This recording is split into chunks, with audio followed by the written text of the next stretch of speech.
New Year's Eve 2018, fireworks bursting over Michigan's skyline, people counting down, champagne glasses clinking, then abrupt cut to police lights flashing in the darkness, crime scene tape fluttering in winter wind. 3, 2, 1. Happy New Year. That's what millions of Americans were shouting as midnight arrived on January 1st, 2019. Celebrating the end of one year and the promise of another. Kissing loved ones. Making resolutions about health, happiness, success. But at 11:04 p.m. on December 31st, 2018, just 56 minutes before the ball dropped in Times Square, a desperate 911 call came from a home on Colfax Avenue in St. Joseph Township, Michigan. I need help. My husband was shot. I need help. The voice on the line belonged to 22-year-old Kemia Hassel, and her husband, 23-year-old Army Sergeant Tyrone Hassel III, was lying in the driveway, his body riddled with bullets, his blood staining the snow. He had been shot 4 times, twice in the head, once in the neck, once in the shoulder. But this wasn't a robbery. This wasn't a random act of violence. This was an execution, carefully planned, methodically carried out. And the woman crying on that 911 call? Far from being a grieving widow, she had orchestrated the entire thing. This is the story of a soldier who served his country with honor. A young father who loved his son more than life itself. A man who trusted his wife completely. And it's the story of how that trust was repaid with betrayal, manipulation, and cold-blooded murder. Let's start with who Tyrone Hassel III was. Because before he became a victim, before he became a headline, he was a son, a soldier, a father. Tyrone grew up in Benton Harbor, Michigan. If you're not familiar with Benton Harbor, it's a small city in the southwestern corner of Michigan, right on the shore of Lake Michigan. Beautiful in its own way, but economically struggling. The kind of place where opportunities can feel limited, especially for young black men trying to chart a course for their futures. But Tyrone's father, Tyrone Hassel Jr., refused to let his son get trapped by circumstance. He pushed his boy to dream bigger, to work harder, to see possibilities beyond their zip code. He was motivated to do better, Tyrone Jr. would later tell reporters. He lived here and he knew it wasn't nothing here, nothing going on. So he wanted more. And Tyrone wanted to earn it. He wasn't looking for handouts or shortcuts. He was willing to work for his future. While he was still in college, Tyrone made a decision that would shape the rest of his life. He enlisted in the United States Army. Think about that choice for a moment. This was post-9/11 America. The wars in Iraq and Afghanistan were still ongoing. Enlisting meant potentially deploying to combat zones. It meant putting your life on the line for your country. But Tyrone saw it as an opportunity. The military offered structure, discipline, a steady paycheck, educational benefits, and a chance to serve something larger than himself. And he didn't just serve, he thrived. By the time of his death, Tyrone had already achieved the rank of sergeant. Let that sink in for a moment. He was 23 years old. Most 23-year-olds are just finishing college, figuring out their first real job, learning to adult. Tyrone Hassel was a sergeant in the United States Army. A leader, someone other soldiers trusted and followed. He was assigned to the 1st Armored Brigade Combat Team, 3rd Infantry Division at Fort Stewart, Georgia, one of the largest Army installations east of the Mississippi River. He worked as a wheel mechanic, maintaining the vehicles that kept his unit mobile and operational. It might not sound glamorous, but it was absolutely critical work. When soldiers need to move quickly, when missions depend on reliable equipment, mechanics like Tyrone are the ones who make it happen. His commanders respected him. His fellow soldiers looked up to him. The Army lost a good soldier, Berrien County Chief Assistant Prosecutor Steve Pierangeli would later say. He was a family man, a friend, a good soldier. But Tyrone wasn't just dedicated to the Army. He was devoted to his family, especially to his son, Tyrone Hassel IV, who everyone called Chunk. Chunk was born in 2017, and by the time of his father's murder, he was almost 2 years old. That magical age when toddlers are discovering the world, forming their personalities, becoming little people with opinions and preferences and an endless capacity for joy. Tyrone adored that little boy. When he was home from the base, when he had leave, when he could step away from his military duties, he was all about being dad. Chunk will never remember his father. He was too young. He won't remember how his dad held him, or the sound of his laugh, or the way he lit up every time he came through the door. All Chunk will have are photos, videos, stories told by his grandfather and extended family, because Kemia Hassel made sure her son would grow up without a father. Tyrone was also deeply connected to his own father. Tyrone Jr. and Tyrone III had the kind of relationship every parent hopes for with their child. Close, respectful, built on love and mutual admiration. Which is why when Tyrone got leave over the 2018 Christmas and New Year's holiday, there was never any question about where he'd spend it. He came home to Michigan, to his father's house on Colfax Avenue in St. Joseph Township. He brought his wife Kemia and their son. It was supposed to be a celebration. Family time. A chance to reconnect with the people who mattered most. The house on Colfax was modest but comfortable. The kind of place where family gathered, where memories were made, where you felt safe and welcome. On New Year's Eve, Tyrone's family organized a cookout on Lincoln Street in nearby Benton Harbor. Nothing fancy, just extended family getting together, eating good food, laughing, celebrating the holiday. Tyrone was there, enjoying himself, surrounded by people who loved him. And he had no idea that just a few miles away, a killer was waiting for the signal to strike. Because while Tyrone was at that family gathering, his wife Kemia was back at his father's house, setting the trap. Kemia Hassel was 22 years old. Like her husband, she was an active-duty soldier, an Army specialist stationed at Fort Stewart, Georgia. She worked as a truck driver, an important role in military logistics. She and Tyrone had met while serving in the military at Fort Carson in Colorado back in 2015. They were young, both dedicated to their military careers, both understanding the unique demands and sacrifices that military life requires. From the outside, they seemed like the perfect military couple. They understood each other's world in a way that civilians might not. They could support each other through deployments, training exercises, the stress of military life. Their relationship moved quickly. Tyrone's father first heard about Kemia when his son was already getting engaged. "When I heard of his relationship with Kemia, he was getting engaged," Tyrone Jr. recalled. They got married on May 17, 2017, two young soldiers starting their lives together, building a family.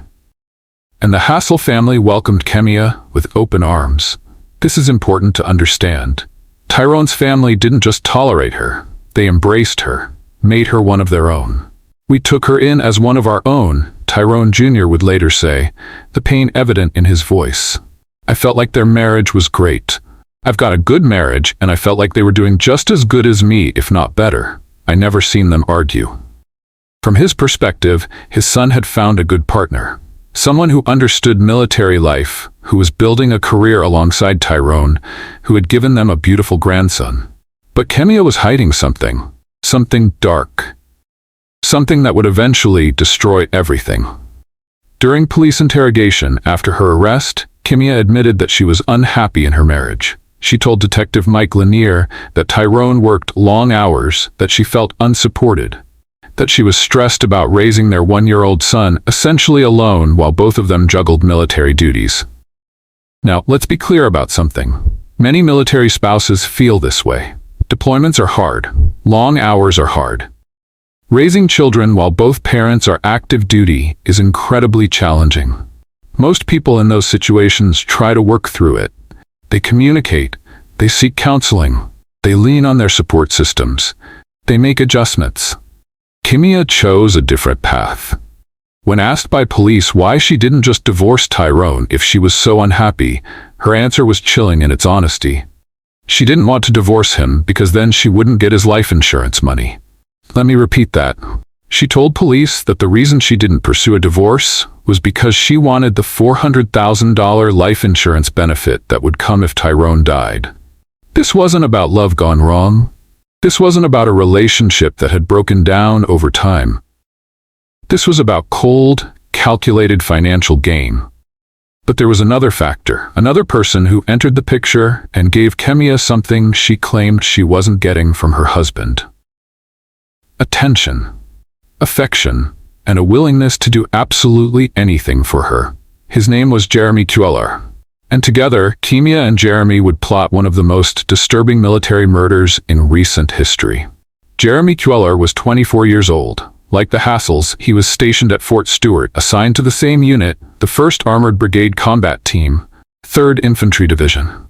He worked as a truck driver, just like Kemia.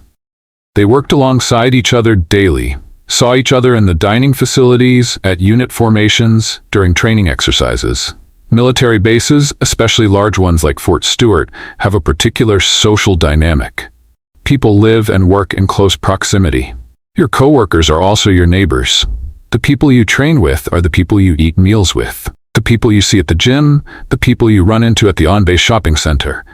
It's a tight-knit community, which means when people start having affairs, word spreads quickly. Jeremy Cuellar was married himself. This detail often gets overlooked in coverage of this case, but it's important. This wasn't a case of a single man falling for a married woman. Both Jeremy and Kemia were married to other people. But that didn't stop them from starting a relationship.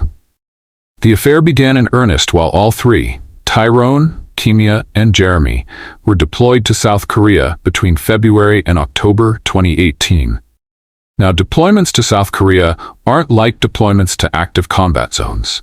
South Korea is a U.S. ally, and American soldiers stationed there are part of our ongoing military presence on the Korean Peninsula. But it's still a deployment. You're still away from home, still living in close quarters with your unit, still dealing with the stress and isolation that comes with being far from family. During that deployment, Kemia and Jeremy grew closer. Much closer.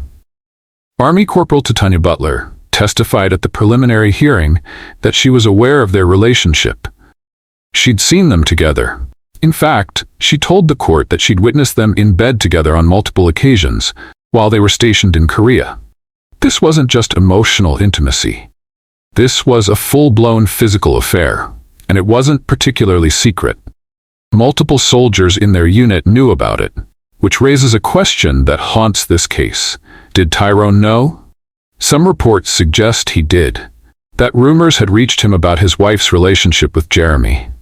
But rather than confront the situation directly, rather than demand answers or file for divorce, he chose to ignore it. Maybe he thought it would blow over. Maybe he thought if he pretended it wasn't happening, it would stop. Maybe he was focused on his military duties and his son and didn't want to deal with the emotional fallout. We'll never know what Tyrone was thinking, because he never got the chance to tell his side of the story. What we do know is that while they were in South Korea, Kemia and Jeremy started discussing something far more sinister than just an affair. They started planning Tyrone's murder. According to testimony from Detective Mike Lanier, Kemia and Jeremy used Snapchat to communicate about their plans. For those not familiar, Snapchat is a messaging app where messages automatically delete after they're viewed, making them difficult to trace. Kemia and Jeremy believed this would protect them. They thought that if they planned the murder through Snapchat's disappearing messages, police would never be able to prove what they'd discussed. They were wrong. But we're getting ahead of ourselves. In South Korea, surrounded by their fellow soldiers, Kemia and Jeremy started mapping out how to kill her husband. They discussed different scenarios, different methods. One idea was to kill Tyrone on the military base, but they quickly realized that was too risky. Too much security, too many cameras, too many potential witnesses. They decided to wait until they were back in the United States, until an opportunity presented itself where Tyrone would be vulnerable, where Jeremy could strike without being immediately connected to the crime. Jeremy Cuellar later told Tyrone's father during their jailhouse conversation that he was all over the place emotionally, that he had issues and demons he was dealing with, that for some reason he'd convinced himself that Kemia was his life and that he needed to be with her no matter what it took. I thought I had to do that in order for me to have a family with her because I wanted kids, Jeremy told Tyrone Jr. Think about that twisted logic. He wanted kids. He wanted a family. So his solution was to murder the father of the child he claimed to have grown attached to. Jeremy admitted he'd even bonded with little Chunk. I even got attached to the baby, he said. The baby he was about to make fatherless.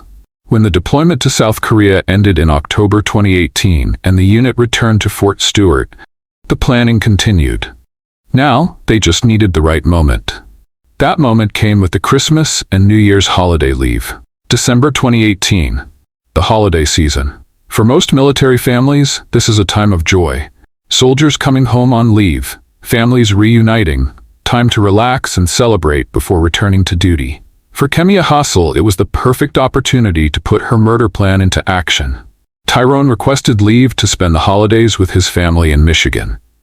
He wanted to bring his wife and son home, introduce Chunk to extended family, celebrate the holidays in the place he'd grown up. Kemia agreed to go. Of course she did, because this was exactly what she and Jeremy had been waiting for. Tyrone, away from Fort Stewart, away from the tight-knit military community, in a civilian neighborhood where Jeremy wouldn't be immediately recognized. But there was a logistical problem. Jeremy needed to get from Fort Stewart, Georgia, to St. Joseph Township, Michigan, without raising suspicion. The drive is approximately 900 miles, about 14 hours of straight driving. Not impossible, but definitely noticeable if you're supposed to be on a military base.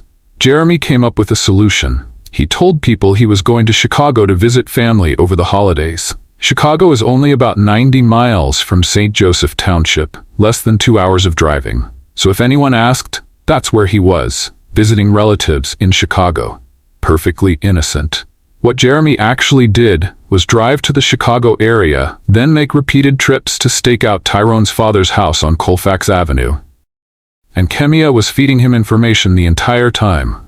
Where Tyrone would be. What time he'd be home. When he'd be vulnerable.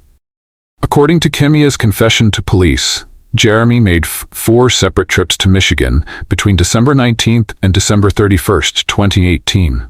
4 times he drove from the Chicago area to St. Joseph Township with the intention of murdering Tyrone Hassel. 4 times he choked, as he later put it. 4 times he couldn't bring himself to pull the trigger. A neighbor on Gerald Street, just behind the Hassel property, would later tell police something chilling. He'd noticed a suspicious vehicle parked on his street multiple times in the days leading up to New Year's Eve. The same car, parking in the same spot, 3 or 4 different nights. He thought it was odd, but didn't report it at the time. Just filed it away as one of those weird things you notice in a neighborhood. That vehicle belonged to Jeremy Cuellar, and he was sitting in it, watching the house, waiting for his moment. On December 19th, Jeremy drove up. Waited. Watched. Couldn't do it. On the night of December 22nd or 23rd, he was back.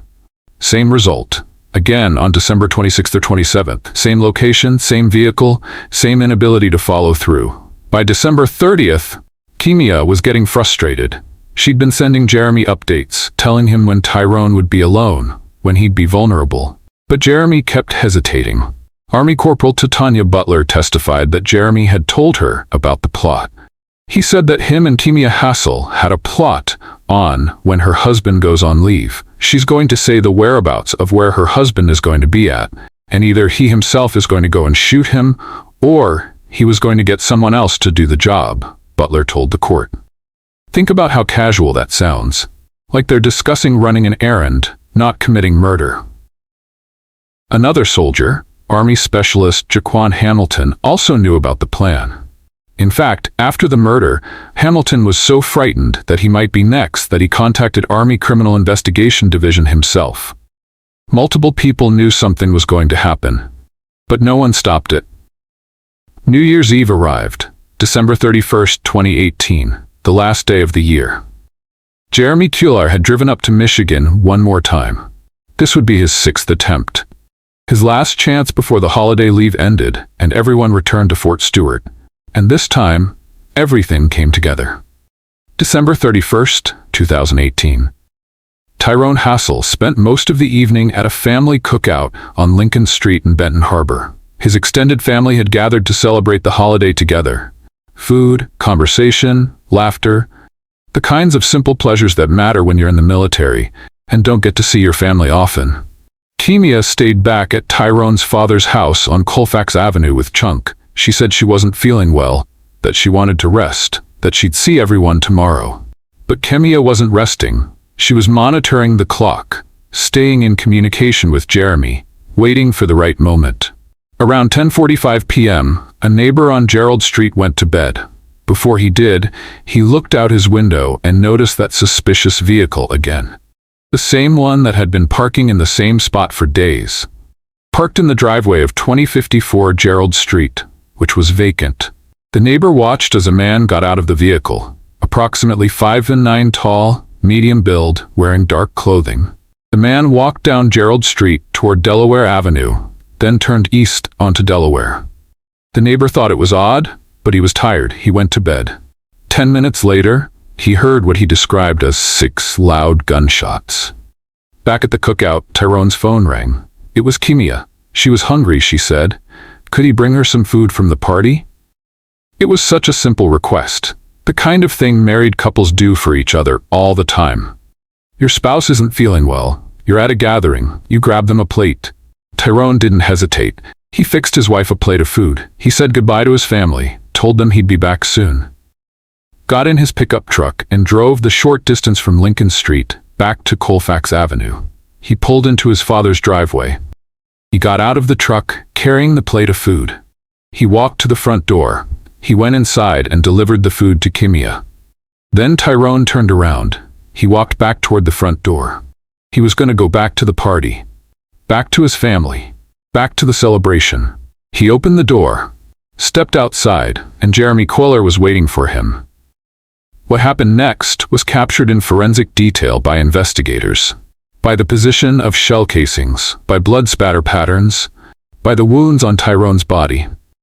Tyrone walked toward his pickup truck in the driveway. Jeremy Cuellar, who had been waiting in the darkness, possibly behind one of the sheds that the K9 unit would later track to, stepped out and opened fire. Tyrone Hassel III was shot 4 times. The first bullet hit him in the shoulder. The second hit him in the neck. The third and fourth hit him in the head. He collapsed in the driveway, between his father's house and his pickup truck, blood pooling around him, snow mixing with blood. 23 years old, an army sergeant, a loving father, shot down like an animal. Jeremy Cuellar didn't stop to check if Tyrone was dead, didn't stay to see the result of what he'd done. He ran. The K9 unit would later track his escape route. Behind the shed, just north of the backyard at 2086 Colfax, northwest across Delaware Avenue to the corner of Gerald Street, then north on Gerald where the track was lost just south of Hunter Avenue. Back to his vehicle, and then gone into the night. At 11:04 p.m., Kemia Hassel called 911. I need help. My husband was shot. I need help. She sounded hysterical, terrified. Like a woman who had just discovered her husband bleeding out in the driveway. Where is he shot? The dispatcher asked. I don't know. He's outside. Please help. Please. The call lasted just over a minute. You can hear the panic in her voice, the desperation. It was a performance, and it was convincing. At 11:10 p.m., St. Joseph Township police officer Jeremy Peppers arrived on scene. What he found would stay with him forever. Tyrone was on the ground between the house and his pickup truck. Still alive, barely, unconscious, gasping for breath, multiple gunshot wounds, blood everywhere. Kemia was outside, hysterical, trying to get to her husband. We were lifting the gurney onto the back of the ambulance, Officer Peppers later recalled, and I stepped back. She's going past me and trying to climb into the ambulance. She looked like a woman watching her husband die. Desperate, inconsolable. The EMTs loaded Tyrone into the ambulance, rushed him to Lakeland Hospital, worked frantically to save his life, but the wounds were too severe. 2 bullets to the head, 1 to the neck, 1 to the shoulder. Tyrone Hassel III was pronounced dead at Lakeland Hospital. His son was asleep inside his grandfather's house, not yet 2 years old. He'd just lost his father. His grandfather had just lost his only child. His mother would never hear his voice again except in recorded videos. And the woman responsible for it all was putting on the performance of her life, playing the devastated widow. When St. Joseph Township police detectives arrived at the scene on Colfax Avenue, they immediately recognized that this was not a random crime. Shell casings in the driveway. No sign of robbery. No sign of a struggle. The victim was shot multiple times in what appeared to be an ambush. Someone had waited for Tyrone Hassel and executed him. But who? And why? Detectives began tracking Tyrone's movements earlier that day. They discovered he'd gone to Walmart, where he'd purchased ammunition. They reviewed surveillance footage, looking for anyone following him, anyone showing unusual interest. Nothing. They explored the possibility of mistaken identity. Tyrone had a stepbrother? Could the shooter have targeted the wrong person? Dead end. They interviewed friends and family, looking for any conflicts, any arguments, any threats Tyrone might have received. Nothing.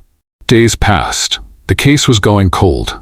And all the while, Kemia Hassel was living in Tyrone's father's house, accepting comfort and support from the family she'd betrayed. Tyrone Jr. later described those days. Most of the day she would just sit on the couch and wouldn't move, wouldn't go nowhere. I grieved for her more than I grieved for myself. I saw a woman who just lost her husband. The family held Kemia while she cried. They brought her meals. They helped take care of Chunk. They told her everything would be okay. For 12 days, Kemia Hassel lived under their roof, pretending to mourn the man she'd had killed. Think about that level of deception, that level of cold-blooded manipulation. Then, on January 11, 2019, 11 days after the murder, 2 soldiers from Fort Stewart contacted the Army Criminal Investigation Division. Army Specialist Jaquan Hamilton and Army Corporal Tanya Butler had information. Terrifying information. They knew about Kemia and Jeremy's affair. They knew about the plot to kill Tyrone. And now that Tyrone was actually dead, they were afraid they might be next. Hamilton told CID investigators, "I was aware of a relationship between Kemia and Cuellar that was kept from her husband, and I was feeling anxious about my own safety." The Army CID immediately launched their own investigation. They interviewed soldiers who knew Kemia and Jeremy. They reviewed phone records, they built a timeline, and they shared everything with St. Joseph Township police. Suddenly, what had looked like an unsolvable murder made terrible, perfect sense. At 11 a.m. on January 11th, Detective Mike Lanier brought Kemia Hassel in for questioning. He asked her to take a polygraph test. She failed it. And then, with the weight of the evidence closing in on her, Kemia Hassel confessed. She told Detective Lanier everything. How she and Jeremy had started planning the murder while they were deployed in South Korea. How they'd communicated through Snapchat, believing the disappearing messages would protect them. How Jeremy had come to Michigan 4 times, trying to work up the courage to pull the trigger. She admitted that she was unhappy in her marriage, but didn't want a divorce because she wanted the $400,000 life insurance benefit. She admitted giving Jeremy multiple updates about Tyrone's whereabouts so he could successfully execute the attack. She admitted that she'd called Tyrone from the party on New Year's Eve and asked him to bring her food, knowing Jeremy was waiting outside to kill him. And then Kemia Hassel said something that captures the calculated nature of this crime. "I'm just as guilty as he is." She didn't try to blame Jeremy entirely. She didn't claim she was coerced or forced. She knew exactly what she'd done. She knew she'd orchestrated her husband's murder. And she admitted it. When Detective Lanier asked her if Tyrone had deserved this, she said no. When he asked if she would divorce him now if she could go back, she said yes. But it was too late for regrets. That same day, January 11th, Jeremy Cuellar was arrested at his home in Hinesville, Georgia, near Fort Stewart. On January 14th, Georgia investigators executed a search warrant on his vehicle. Inside, they found bullets, a magazine, other evidence linking him to the murder. Cell phone records showed that Jeremy and Kemia had been in constant communication in the hours leading up to the shooting.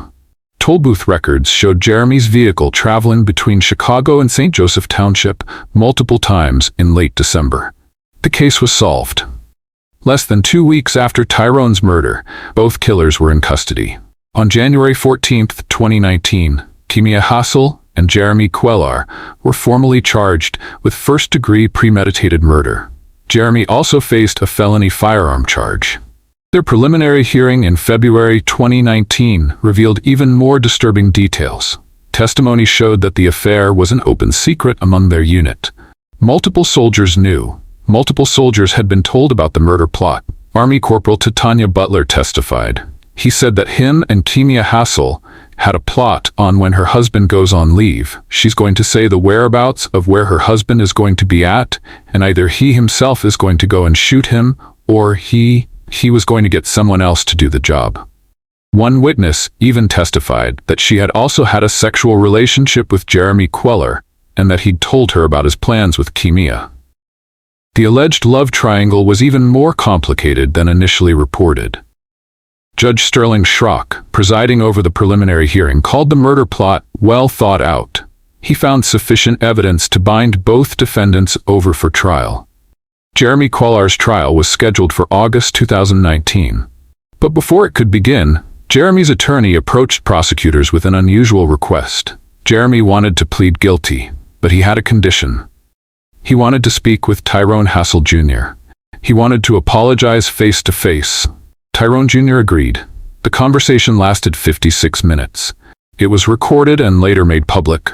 When Jeremy appeared on the video screen and saw Tyrone Jr., his first words were, "Tyrone Hassel Jr., first of all, sir, I would like to tell you I am so sorry."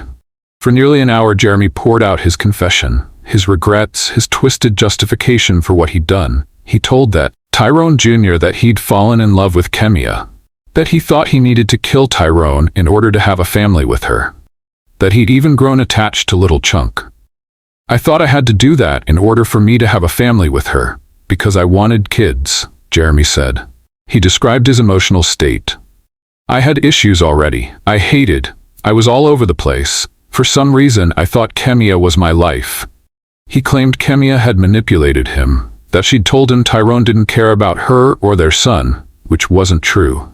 "My mind was twisted," Jeremy said, and he admitted that it took him 6 attempts before he could actually pull the trigger. Tyrone Jr. listened. He asked questions. He tried to understand how someone could do this to his son.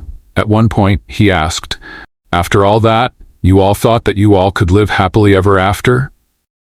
Jeremy had no good answer. Tyrone Jr. told Jeremy, "You seem like a good guy." It was an incredibly generous statement from a man whose son had been murdered. But Jeremy Cuellar's remorse, however genuine it might have been in that moment, wouldn't change his fate. On July 29, 2019, Jeremy pleaded guilty to second-degree murder. On September 23, 2019, he was sentenced to 65 to 90 years in prison. He will be 90 years old before he's eligible for parole. During sentencing, when Tyrone's mother, LaShonda Jones, spoke about having to listen to videos just to hear her son's voice, Jeremy let out an expletive-filled outburst and began crying uncontrollably. Kemia Hassel's case went to trial. Her defense attorney, Chris Kessel, argued that Jeremy was running the show and that Kemia had been coerced into participating. The prosecution presented Kemia's confession to police. The recorded phone conversation with her mother from jail, where she admitted to the plot, the Snapchat messages, the testimony from fellow soldiers, the timeline of Jeremy's trips to Michigan. The evidence was overwhelming. On July 18, 2019, after just over 1 hour of deliberation, the jury returned a guilty verdict. Kemia Hassel was convicted of first-degree premeditated murder and conspiracy to commit murder. On August 29, 2019, she was sentenced to life in prison without the possibility of parole. LaShonda Jones, Tyrone's mother, had words for her former daughter-in-law. "I want you to spend every day suffering behind bars for the rest of your life, and I hope every time you close your eyes, my son tap you on the shoulders and smile." But neither killer accepted their fate quietly. In July 2020, Jeremy Cuellar tried to withdraw his guilty plea. He appealed to the Michigan Court of Appeals, then to the Michigan Supreme Court. Both denied his request. Tyrone Jr.'s reaction, "Jeremy Cuellar entering the guilty plea the first time made me feel like he wanted to clear his conscience. But withdrawing, it is like a slap in the face." Kemia Hassel also filed for a new trial. She claimed she was a victim of battered woman syndrome, that Tyrone had been abusive, that her attorneys had been ineffective. The Michigan Court of Appeals examined her claims and found them without merit. They noted that Kemia had told her mother months before the murder that she and Jeremy were planning to kill Tyrone. This wasn't self-defense. This was premeditated murder for financial gain. Tyrone Jr. vehemently denied that his son had ever been abusive. I'm more upset about the fact that she's trying to ruin my son's name by saying he was abusive. That's our local hero, and now you're trying to tarnish his name. In November 2022, the Michigan Court of Appeals unanimously affirmed Kemia Hassel's conviction. Both killers remain in prison. Jeremy Cuellar at Richard A. Handlin Correctional Facility, Kemia Hassel at Women's Huron Valley Correctional Facility. This case forces us to confront uncomfortable truths about trust, loyalty, and the capacity for evil that can hide behind familiar faces. Tyrone Hassel III did everything right. He served his country with honor. He worked hard to provide for his family. He loved his son unconditionally. He trusted his wife completely, and that trust was exploited, manipulated, and ultimately used to orchestrate his murder. For $400,000. Think about that. A soldier's life, cut short at 23 years old. A little boy left without a father, a family torn apart. For money. Prosecutor Steve Pierangeli said it best. Justice was served, but we still lost. The Army lost a good soldier. Tyrone's father lost a good son. Tyrone Jr. has tried to find meaning in this tragedy. He's spoken publicly about the need for young men to seek help when they find themselves in toxic relationships, to talk to mentors, to step back before making irreversible decisions. Little Tyrone lives with Kemia's mother. The Hassel family stays in touch via FaceTime. Tyrone Jr. has a message for his grandson. I would like him to know that his father was a good man, and his father loved him very dearly. This case also reveals failures in the system. Multiple soldiers knew about the affair. Multiple soldiers had been told about the murder plot, but no one reported it until after Tyrone was already dead. Would Tyrone Hassel still be alive if someone had come forward earlier? We'll never know. Army Sergeant Tyrone Hassel III was laid to rest with full military honors. A 21-gun salute, the folding of the flag, taps played as his family wept. He deserved so much more than 23 years. He deserved to watch Chunk grow up, to teach his son to ride a bike, to throw a football, to be a good man. He deserved to come home from every deployment. He deserved to grow old with honor and dignity. Instead, he was betrayed by the person who promised to love him until death do them part. She got her wish. Death did part them. Just not the way Tyrone ever imagined. Rest in peace, Army Sergeant Tyrone Hassel III. Born 1995, died December 31, 2018. Beloved son, devoted father, honorable soldier, gone too soon. Never forgotten. Your sacrifice will not be forgotten. Your service will be honored, and your son will know that his father was a hero.